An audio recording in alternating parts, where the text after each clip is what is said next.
अभिलाषा Hindi academy में एक बार फिर से आप सभी का अभिवादन। हम देख रहे थे नाटक मोहन राकेश द्वारा रचित आषाढ़ का एक दिन, जो कि असिस्टेंट प्रोफेसर के सिलेबस में लगा हुआ है। और न सिर्फ असिस्टेंट प्रोफेसर बल्कि कई राज्यों के टीजीटी पीजीटी के सिलेबस में भी लगा हुआ है। जैसे झारखंड पीजीटी के सिलेबस में भी ये नाटक लगा हुआ है। तो चलिए, इसका एक अंक खत्म हो चुका था कल, आज इसका दूसरा अंक देखते हैं। अंक 2, कुछ वर्षों के अनंतर वही प्रकोष्ठ प्रकोष्ठ की स्थिति में पहले से कहीं अंतर आ गया है। लिपाई कई स्थानों से उखड़ रही है। गेरू से बने स्वास्तिक, शंख और कमल अब बुझे बुझे से हैं। चूल्हे के पास पहले से बहुत कम बर्तन हैं। कुंभ केवल 2 हैं और उन पर ऊपर तक काई जमी है। आसन पर कुछ भोजपत्र बिखरे हैं, कुछ एक रेशमी वस्त्र में बंधे हैं। आसन के निकट एक टूटा मोढ़ा है जिस पर भोजपत्र सीकर बनाया गया ग्रंथ रखा है। चूल्हे के निकट कोने में रस्सी बंधी है जिस पर कुछ वस्त्र सूखने के लिए फैलाए गए हैं। अधिकांश वस्त्र फटे हैं और उन पर जगह जगह टाकियां लगी हैं। एक टूटा मोढ़ा ड्योढ़ी के द्वार के पास रखा है। चौकी एक ही है जिस पर बैठी मल्लिका खरल में औषध पीस रही है। अंदर बिछे तल्प का कोना उसी तरह दिखाई देता है। अंबिका तल्प पर लेटी है, बीच बीच में वह करवट बदल लेती है। निक्षेप बाहर से आता है। मल्लिका अपना अंशुक ठीक करती है। निक्षेप, अब कैसा है अंबिका का स्वास्थ्य? मल्लिका, वैसे ही ज्वर आता है अभी। निक्षेप, पहले से कुछ भी अंतर नहीं पड़ा? मल्लिका, लगता तो नहीं।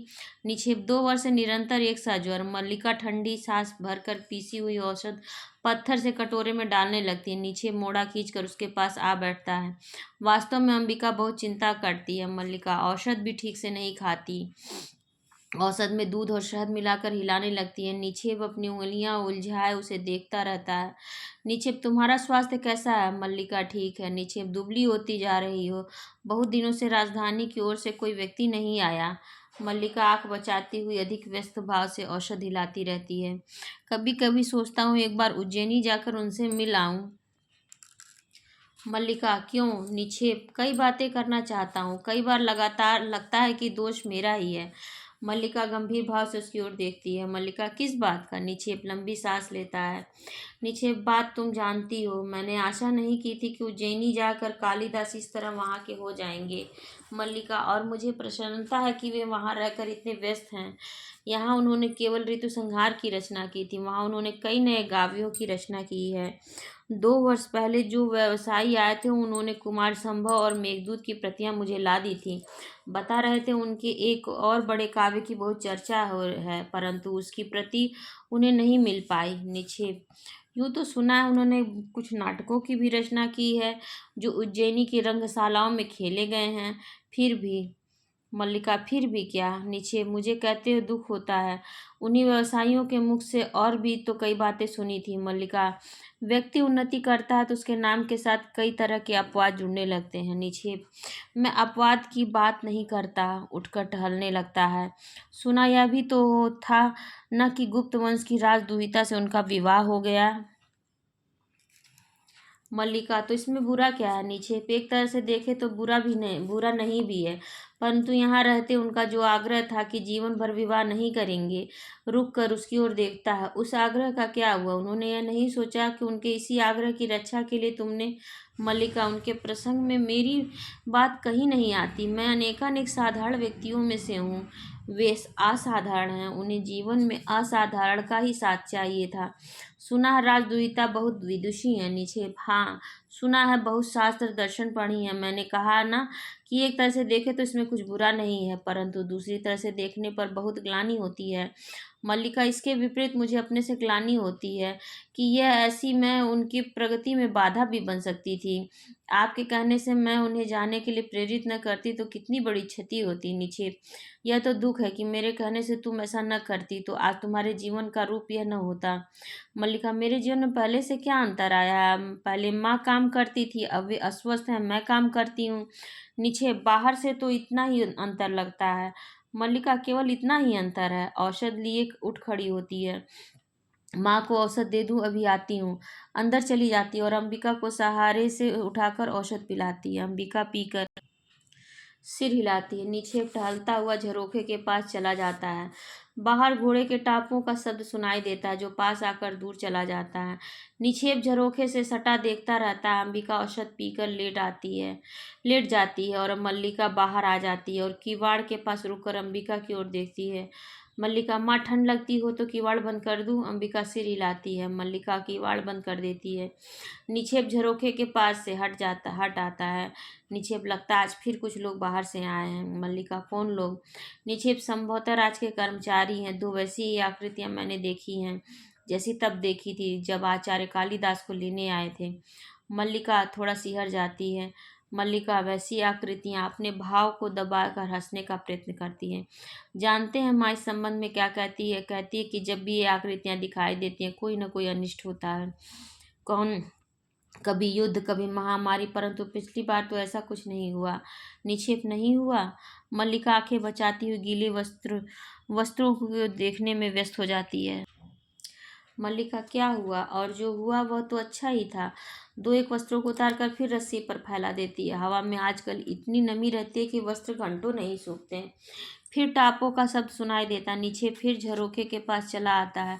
सहसा उसके मुख से आश्चर्य की ध्वनि निकल पड़ती है। नीचे हैं नहीं, परंतु नहीं कैसे? टापों का शब्द दूर चला जाता है। नीचे उत्तेजित सा झरोखे के पास से हटकर आता है। मल्लिका सहसा उत्तेजित, क्यों हो उठे हो आर्य निक्षेप? निक्षेप, मैंने अभी एक और आकृति को घोड़े पर जाते देखा है। मल्लिका, तो क्या हुआ? आपको भी माँ की तरह अनिष्ट की आशंका हो रही है? निक्षेप, वह एक बहुत परिचित आकृति है मल्लिका। मल्लिका, परिचित आकृति? निक्षेप, मुझे विश्वास है वे स्वयं कालिदास हैं।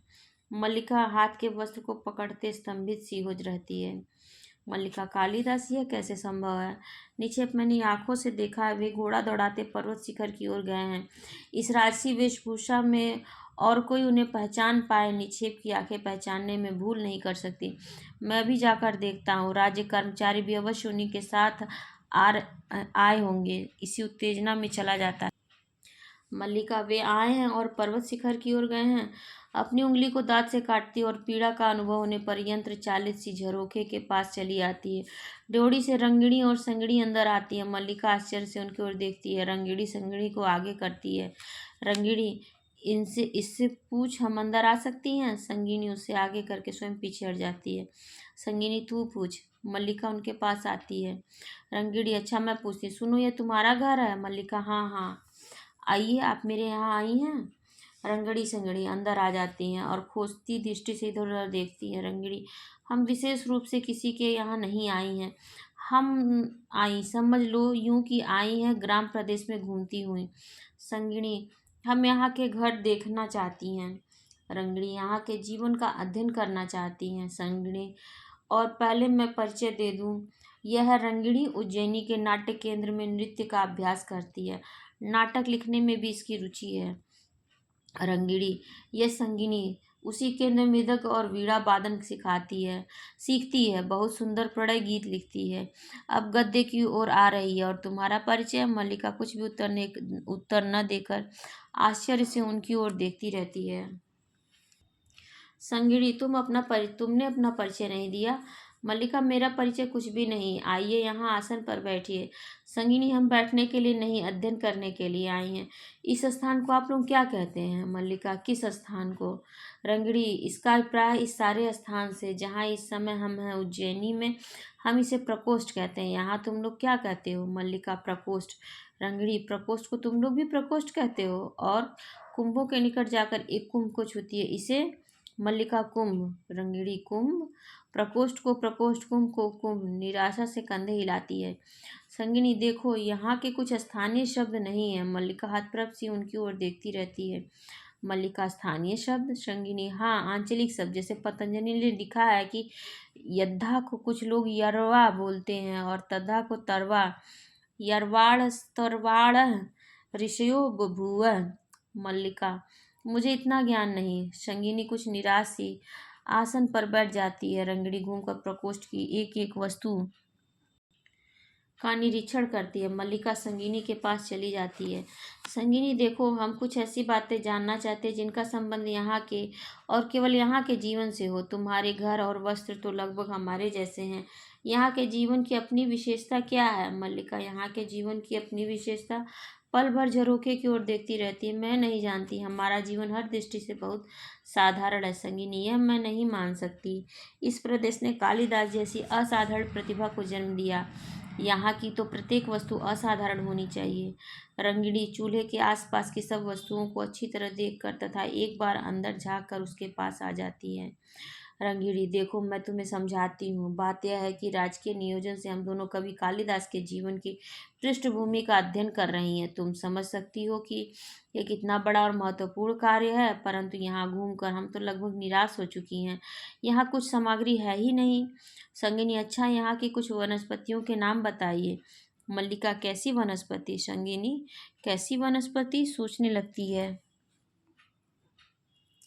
जैसे कालिदास ने कुमार संभव में लिखा है, भास्वंती रत्नानि महौषधि सच। ये प्रकाश देने वाली औषधियाँ कौन सी हैं? मल्लिका, औषधियाँ प्रकाश नहीं देती। संगिनी उठ खड़ी होती है। संगिनी, औषधियाँ प्रकाश नहीं देती, तुम्हारा अभिप्राय है कि कालिदास ने जो लिखा है वह झूठ है? मल्लिका, उन्होंने कुछ भी झूठ नहीं लिखा, उन्होंने तो लिखा है कि रंगिणी रहने दे। संगिनी, यहाँ यहाँ यह यहाँ के संबंध में विशेष कुछ नहीं जानती। संगिनी भी निराशा से मुंह बिचकार कर उठ खड़ी होती है। संगिनी, अच्छा तुम्हारा बहुत समय नष्ट किया, क्षमा करना। चल रंगिणी। दोनों चली जाती हैं। मल्लिका ड्योढ़ी का किवाड़ बंद कर देती है, आसन के पास जाकर नीचे बैठ जाती है और बिखरे पृष्ठों पर सिर टिका देती है। उसकी आंखें मुंद जाती हैं। मल्लिका, आज वर्षों के बाद तुम लौट कर आए हो। सोचती थी तुम आओगे तो उसी तरह मेघ घिरे होंगे, वैसा ही अंधेरा सा दिन होगा, वैसी ही एक बार वर्षा में भीगूंगी और तुमसे कहूंगी कि देखो मैंने तुम्हारी सब रचनाएं पढ़ी हैं। कुछ पृष्ठ हाथ में ले लेती है। उज्जैनी की ओर जाने वाले व्यवसायियों से कितना कितना कहकर मैंने तुम्हारी रचनाएं मंगवाई हैं। सोचती थी तुम्हें मेघदूत की पंक्तियां गा गा कर सुनाऊंगी, पर्वत शिखर से घंटा ध्वनियां गूंज उठेंगी, और मैं यह अपनी ये भेंट तुम्हारे हाथों में रख दूंगी। मोढ़े पर रखा ग्रंथ उठा लेती है। कहूंगी कि देखो ये तुम्हारी नई रचना के लिए है। ये कोरे पृष्ठ मैंने अपने हाथों से बनाकर सिए हैं। इन पर जब तुम जब जो भी लिखोगे उसमें मुझे अनुभव होगा कि मैं भी कहीं हूँ, मेरा भी कुछ है। निस्वार्थ छोड़कर ग्रंथ रख देती है। परंतु आज तुम आए हो तो सारा वातावरण ही और है, और नहीं सोच पा रही कि तुम भी वही हो या। कोई किवाड़ खटखटाता, वह अपने को झटक कर उठ खड़ी होती है और जाकर किवाड़ खोल देती है। ड्योढ़ी में अनुस्वार और अनुनासिक साथ साथ खड़े दिखाई देते हैं। मल्लिका उन्हें देखकर असमंजस में पड़ जाती है। अनुस्वार, मुझे विश्वास है कि इस समय देवी मल्लिका के सामने खड़ा हूँ। मल्लिका, कहिए। अनुस्वार, देव मातृगुप्त के अनुचरों का अभिवादन स्वीकार कीजिए। दोनों झुककर अभिवादन करते हैं। मल्लिका भौचक्की सी उन्हें देखती रहती है। मल्लिका, देव मातृगुप्त? देव मातृगुप्त कौन है? अनुस्वार, ऋतु संहार, कुमार संभवन, मेघदूत एवं रघुवंश के प्रणेता, कविंद्र, राजनीति निष्णात, आचार्य तथा कश्मीर के भावी शासक देव मातृगुप्त की राजमहिषी गुप्त वंश दुहिता परम विदुषी देवी प्रिय गुमंजरी आपके साक्षात्कार के लिए उत्सुक हैं और शीघ्र ही यहाँ आया चाहती हैं। हम उनके अनुचर हैं, आपको इसकी पूर्व सूचना देने के लिए उपस्थित हैं। मल्लिका, ऋतु संहार और मेघदूत के आदि प्रणेता तो कालिदास हैं, और आप कह रहे हैं कि अनुस्वार वे गुप्त राज्य की ओर से कश्मीर का शासन संभालने जा रहे हैं। मातृगुप्त उन्हीं का नया नाम है। मल्लिका, वे कश्मीर का शासन संभालने जा रहे हैं और उनकी राजमहिषी मुझसे मिलने के लिए आ रही हैं। अनुस्वार, मुझे विश्वास है कि इस गौरवपूर्ण अवसर पर आप अपने उपवेश गृह की वस्तु विन्यास में कुछ परिवर्तन अवश्य समझेंगे। इसे आपका आदेश समझते हुए हम यह कार्य अभी अपने हाथों से संपन्न किए देते हैं। आओ अनुनासिक।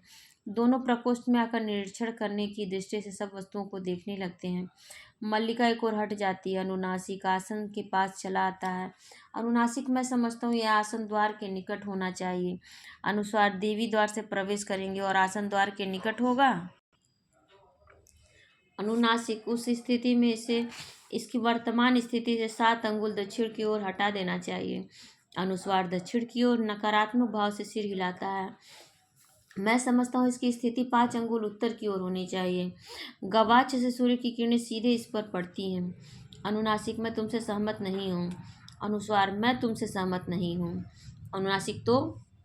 अनुस्वार विवादास्पद विषय होने से आसन को यहीं रहने दिया जाए।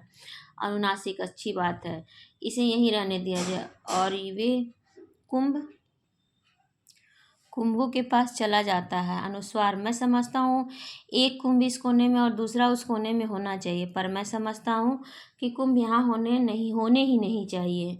अनुस्वार क्यों? अनुनासिक क्यों का कोई उत्तर नहीं।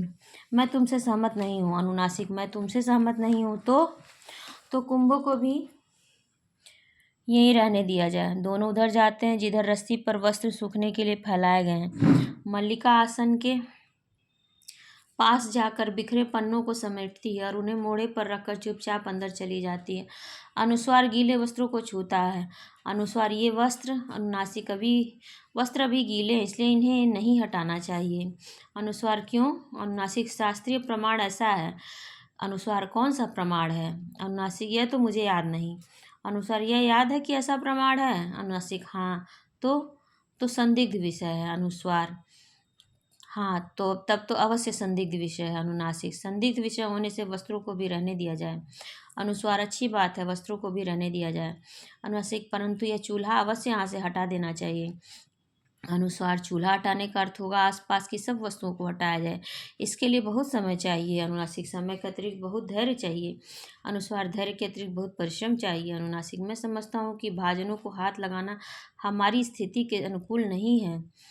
अनुस्वार मैं भी यही समझता हूँ। नासिक तो इस बात में हम दोनों सहमत हैं कि चूल्हे को ना हटाया जाए। अनुस्वार मैं समझता हूँ हम दोनों सहमत हैं। अनुनासिक चारों ओर देखता है। अनुनासिक तो और तो कुछ शेष नहीं। अनुस्वार भी चारों ओर देखता है। अनुस्वार मेरे विचार में कुछ भी शेष नहीं। अनुशासिक नहीं, अभी शेष है। अनुस्वार क्या?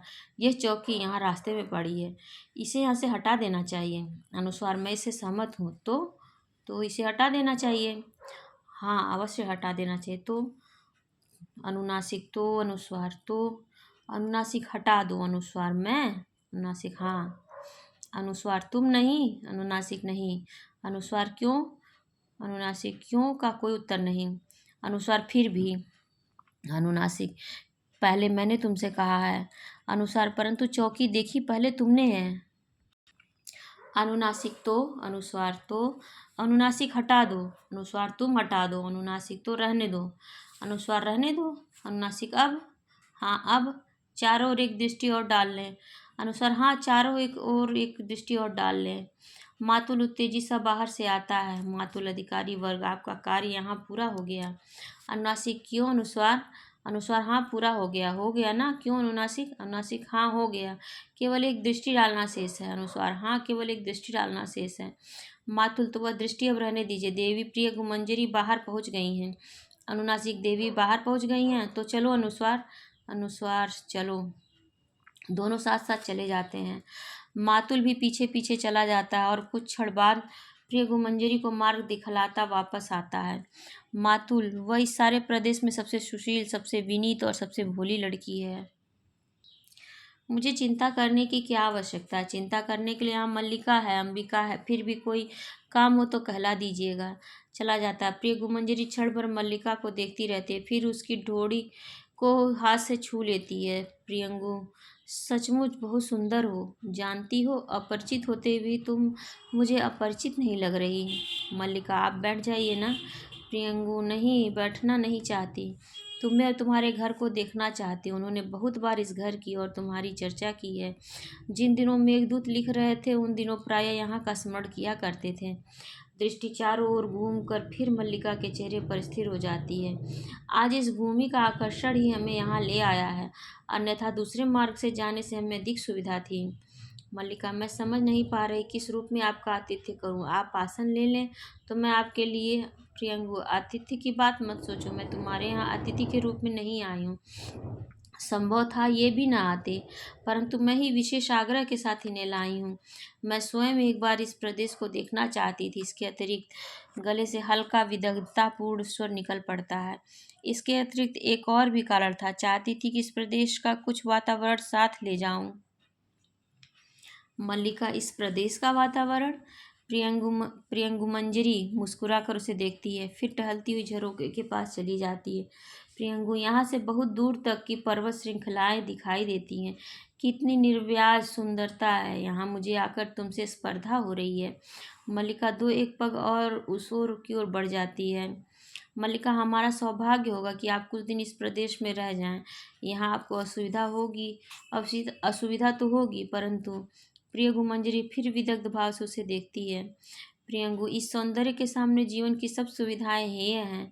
इसे आंखों में व्याप्त करने के लिए जीवन भर का समय भी पर्याप्त नहीं। झरोखे के पास से हट जाती है, परंतु इतना अवकाश कहाँ है। कश्मीर की राजनीति इतनी अस्थिर है कि हमारा एक एक दिन वहाँ से दूर रहना कई कई समस्याओं को जन्म दे सकता है। एक प्रदेश का शासन बहुत बड़ा उत्तरदायित्व है हम पर, तो और भी बड़ा उत्तरदायित्व है, क्योंकि कश्मीर की स्थिति इस समय बहुत संकटपूर्ण है। यूँ वहाँ के सौंदर्य की ही इतनी चर्चा है, परंतु हमें उसे देखने का अवकाश कहाँ रहेगा। बाहें पीछे टिकाए आसन पर बैठ जाती है।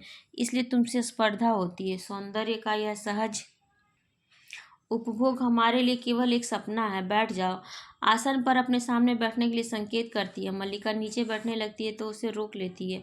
यहाँ मेरे पास बैठो। मल्लिका, मैं दूसरा आसन ले लेती हूँ। कोने से मुड़ा उठाकर आसन के पास रख लेती है और उस पर रखे भोजपत्र आदि गोदी में रखकर बैठ जाती है। प्रियंगु, लगता है यहाँ ग्राम प्रदेश में रहकर तुम्हें भी साहित्य से अनुराग है। मल्लिका की आंखें झुक जाती। किसकी रचना है ये? मल्लिका, कालिदास की। प्रियंगु की भौहें कुछ संकुचित हो जाती हैं। प्रियंगु, अब वे मातृगुप्त के नाम से जाने जाते हैं। यहाँ भी उनकी रचनाएं मिल जाती हैं। मल्लिका, ये प्रतियां मैंने उज्जैनी से आने वाले व्यवसायियों से प्राप्त की हैं। प्रियंगु मंजरी के होठों पर हल्की व्यंग्यात्मक मुस्कुराहट प्रकट होती है। प्रियंगु, मैं समझ सकती हूँ, उनसे जान चुकी हूँ कि तुम बचपन में उनकी संगिनी रही हो। उनकी रचनाओं के प्रति तुम्हारा मोह स्वाभाविक है। जैसे कुछ सोचती सी छत की ओर देखने लगती है। वे भी जब तब यहाँ के जीवन की चर्चा करते हुए आत्मविस्मृत हो जाते हैं, इसलिए राजनीतिक कार्यों से कई बार उनका मन उखड़ने लगता है। फिर उसकी आंखें मल्लिका के मुख पर स्थिर हो जाती हैं। ऐसे अवसरों पर उनके मन को संतुलित रखने के लिए बहुत प्रयत्न करना पड़ता है। राजनीति साहित्य नहीं है, उसमें एक एक क्षण का महत्व है। कभी एक क्षण के लिए भी चूक जाए तो बहुत बड़ा अनिष्ट हो सकता है। राजनीतिक जीवन की धुरी में बने रहने के लिए व्यक्ति को बहुत जागरूक रहना पड़ता है। साहित्य उनके जीवन का पहला चरण था, अब वे दूसरे चरण में पहुंच चुके हैं। मेरा अधिक समय इसी आयास में बीतता है कि उनका बढ़ा हुआ चरण पीछे न हट जाए। बहुत परिश्रम पड़ता है इसमें। मुस्कुराने का प्रयत्न करती है। तुम ऐसा नहीं समझती। मल्लिका, मैं राजनीतिक जीवन के संबंध में कुछ भी नहीं जानती। प्रियंगु, क्योंकि तुम ग्राम प्रदेश में ही रही हो। उठ खड़ी होती है। मल्लिका भी उठने लगती है तो कंधे पर हाथ रखकर उसे बिठा देती है। बैठी रहो। निचले होठों को थोड़ा चबाती हुई टहलने लगती है। मैंने तुमसे कहा था कि मैं यहाँ का कुछ वातावरण साथ ले जाना चाहती हूँ। ये इसलिए कि उन्हें अभाव का अनुभव न हो। उससे कई बार बहुत क्षति होती है। वे व्यर्थ में धैर्य खो देते हैं, जिसमें समय भी जाता है, शक्ति भी। उनके समय का बहुत मूल्य है।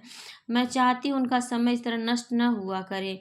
मल्लिका के सामने आकर रुक जाती है। इसलिए मैं यहाँ से कुछ अपने साथ ले जा रही हूँ। कुछ हरिण शावक जाएंगे जिनका हम अपने उद्यान में पालन करेंगे।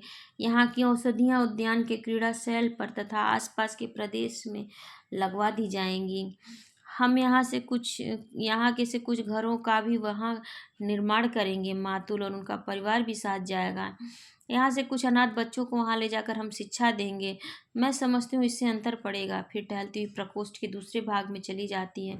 देख रही हूँ तुम्हारा घर बहुत जर्जर स्थिति में, इसका परिसंस्कार आवश्यक है। चाहो तो मैं इस कार्य के लिए आदेश दे जाऊंगी। उज्जैनी के दो कुशल स्थपति हमारे साथ आए हैं। क्यों? मल्लिका उठकर उसकी ओर आती है। मल्लिका, आप बहुत उदार है, परंतु हमें ऐसे ही घर में रहने का अभ्यास है, इसलिए असुविधा नहीं होती। प्रियंगु, फिर भी चाहूंगी कि इस घर का परिसंस्कार हो जाए। उनके जीवन के आरंभिक वर्षों का इस घर के साथ भी संबंध रहा है। मातुल के घर के स्थान पर मैंने नए भवन के निर्माण का आदेश दिया है। स्थपतियों ने कहा है कि वो उज्जैनी से संलग्न शिलाएं लाकर कार्य आरंभ करेंगे। खेद है कि कार्य के निरीक्षण के लिए मैं स्वयं यहाँ नहीं रह पाऊंगी। कल ही हमें आगे की यात्रा आरंभ कर देनी होगी। तुम भी हमारे साथ क्यों नहीं चलती? मल्लिका विमूढ़ सी उसकी ओर देखती रहती है। मल्लिका, मैं? प्रियंगु पास आकर उसके कंधे पर हाथ रख देती है। प्रियंगु, हाँ, इसमें बाधा क्या है? यहाँ तुम किसी ऐसे सूत्र से तो नहीं बंधी तो नहीं हो कि? मल्लिका, मेरी माँ यहाँ है। प्रियंगु, यह कोई बाधा नहीं है, तुम्हारी माँ के भी साथ चलने की व्यवस्था हो सकती है। हमारे स्थपति इस घर का परिसंस्कार करते रहेंगे, तुम वहाँ मेरे साथ मेरी संगिनी के रूप में रहोगे। मल्लिका के चेहरे पर आहत अभिमान की रेखाएं प्रकट होती हैं, परंतु वो अपने को दबाए रखती है। मल्लिका, क्षमा चाहती हूँ, मैं अपने को ऐसे गौरव की अधिकारिणी नहीं समझती। प्रियंगु, परंतु मैं तुम्हें इससे कहीं अधिक की अधिकारिणी समझती हूँ। मेरे आने से पहले राज्य के 2 अधिकारी यहाँ आए थे। होठों पर फिर विदग्ध मुस्कान आ जाती है। मैंने उन्हें औपचारिकता के लिए ही नहीं भेजा था। तुमने उन दोनों को देखा? मल्लिका उसका अर्थ समझने का प्रयत्न करती हुई अनिश्चित सी उसकी ओर देखती रहती है। मल्लिका, देखा है प्रियंगु, तुम उनमें से जिसे भी अपने योग्य समझो उसी के साथ तुम्हारे विवाह का प्रबंध किया जा सकता है।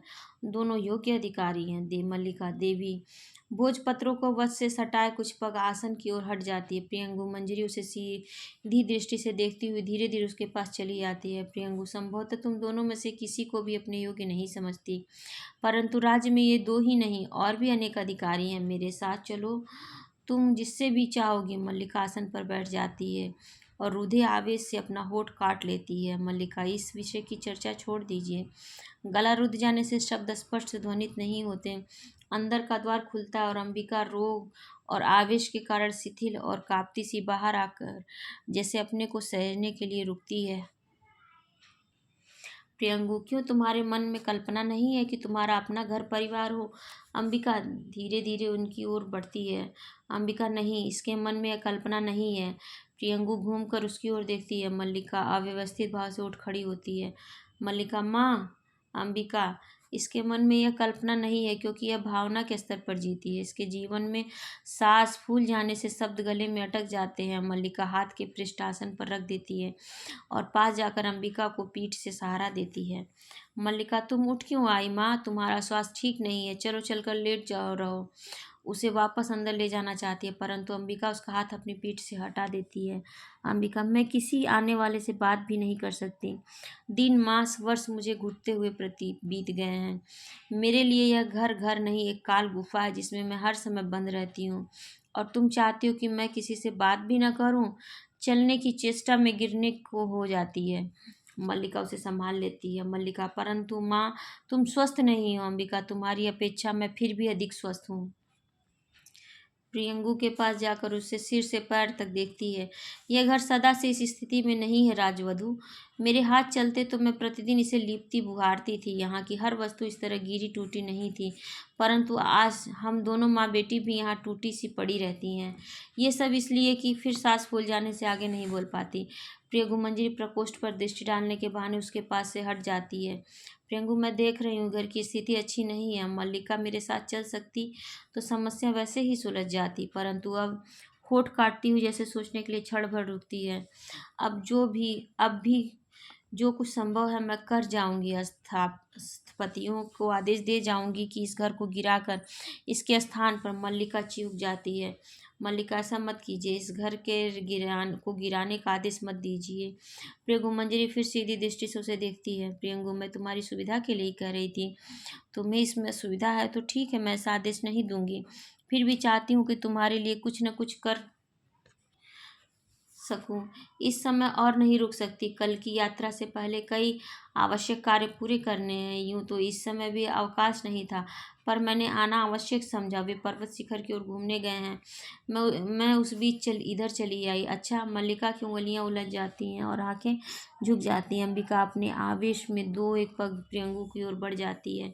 अंबिका, मैं तुमसे कुछ कहना चाहती थी। राजवधु तुम्हें बताना चाहती थी कि हम लोग खांसने लगती है और शब्द खांसी में डूब जाते हैं। और प्रियंगु मंजी द्वार के पास से मुड़कर उसकी ओर देखती है। प्रियंगु, मैं आपका कष्ट समझ रही हूँ। जो भी सहायता मुझसे बन पड़ेगी अवश्य करूँगी। इस समय अनुचर प्रतीक्षा कर रहे हैं, इसलिए गंभीर मुस्कुराहट के साथ मल्लिका को देखकर सिर हिलाती है और चली जाती है। अंबिका आवेश से शिथिल उस ओर देखती रहती है, फिर गिरती सी आसन पर बैठ जाती है और कुछ पन्ने उठाकर मल्लिका की ओर बढ़ा देती है। अंबिका, लो मेघदूत की पंक्तियां पढ़ो, इन्हीं में ना कहती थी उनके अंतर की कोमलता साकार हो उठी है। अब इस कोमलता का और भी साकार रूप देख लिया। मल्लिका ठगी सी उसकी ओर देखती रहती है। आज वह तुम्हें तुम्हारी भावना का मूल्य देना चाहती है तो क्यों नहीं स्वीकार कर लेती। घर की भित्तियों का परिसंस्कार हो जाएगा और तुम उनके यहाँ परिचारिका बनकर रह सकोगी। इससे बड़ा और क्या सौभाग्य तुम्हें चाहिए। मल्लिका, राजकन्या की अपनी जीवन दृष्टि है माँ, उसके लिए और कोई कैसे उत्तरदायी है। अंबिका, परंतु राजकन्या यहाँ आने के लिए कौन उत्तरदायी है। निसंदेह वह किसी की इच्छा के बिना यहाँ नहीं आई।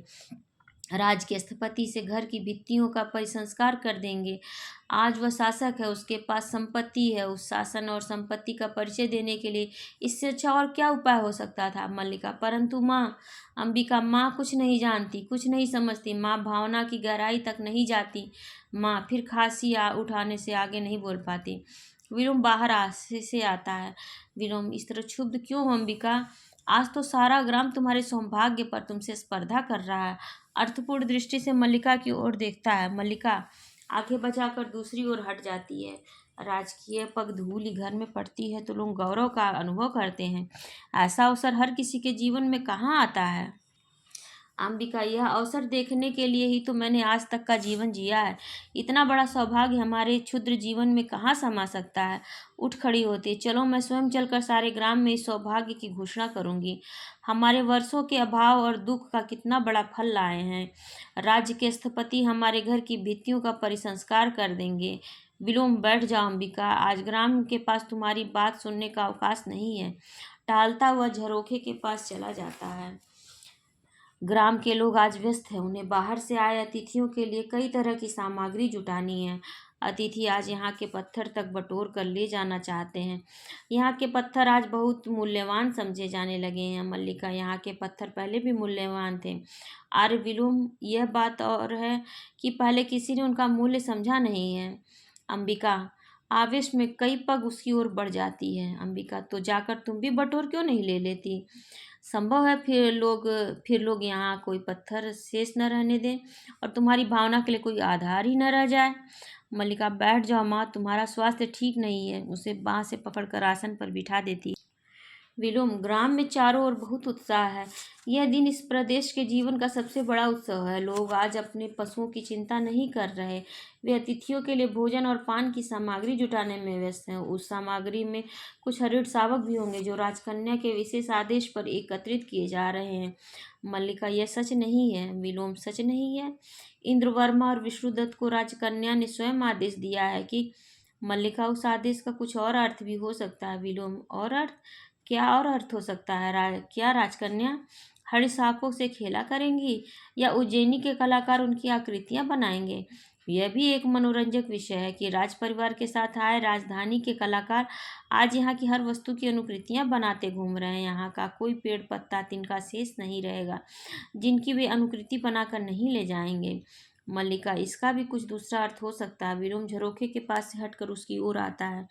विलोम, मैं कब कहता हूँ कि दूसरा अर्थ नहीं है। अर्थ बहुत स्पष्ट है। वे यहाँ की हर वस्तु को विचित्र के रूप में देखते हैं और उस वैचित्र को यहाँ से जाकर दूसरों को दिखाना चाहते हैं। तुम, मैं, यह घर, ये पर्वत सब उनके लिए विचित्र के उदाहरण हैं। मैं तो उनकी सूक्ष्म और समर्थ दृष्टि की प्रशंसा करता हूँ जो यहाँ वैचित्र नहीं वहाँ विचित्र देख लेती है। एक कलाकार को मैंने यहाँ की धूप में अपनी छाया की अनुकृति बनाते देखा। अंबिका, यहाँ की धूप में उन्हें अपनी छाया अवश्य और सी लगती होंगी। वह कौन राक्षसी थी जो किसी जीव को उसकी छाया से पकड़ लेती थी। बोलते बोलते फिर हाँफने लगती है। मैं चाहती हूँ मैं ही वह राक्षसी होती जिससे आज मैं खांसी उठाने से शब्द डूब जाते हैं। मल्लिका पास जाकर उसके कंधों को सहारा देती है। मल्लिका, तुमसे कहा है माँ, तुम विश्राम करो, बात मत करो। आर विलोम, माँ का स्वास्थ्य ठीक नहीं, इन्हें इस समय विश्राम करने दीजिए। विलोम, हाँ अंबिका, तुम अंदर ले जाओ। ग्राम का उत्सव कोलाहल अंबिका के मन को और अशांत करेगा। मैं तो केवल उत्सव की सूचना देने आया था। आश्चर्य कि कालिदास ने यहाँ आना उचित नहीं समझा। कल तो सुनते हैं वे लोग चले भी जाएंगे। अंबिका, उसने आना उचित नहीं समझा, क्योंकि वह जानता है अंबिका भी जीवित है।